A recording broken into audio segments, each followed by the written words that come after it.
ইমাম নিয়োগ দেওয়া হয় ইমামি করার জন্য, ইমামতি করার জন্য, গোলামি করার জন্য না।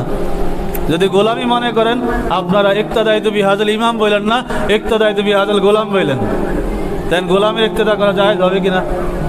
হ্যাঁ, কিন্তু এই বিষয়টা বাস্তব সত্য। সমাজের সবচেয়ে ছোট নজরে ইমাম এবং মুয়াজ্জিনের দিকে তাকানো হয়। কেন তাকানো হয়?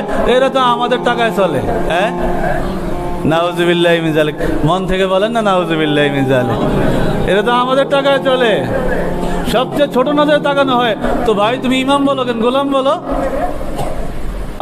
ইমাম আমরা পছন্দ করি, আমরা আরজি পেশ করি, উনি খেদমতের জন্য হাজির হন, নিয়োগ দেই, উনি চাকরি করে, আমরা বেতন দেই।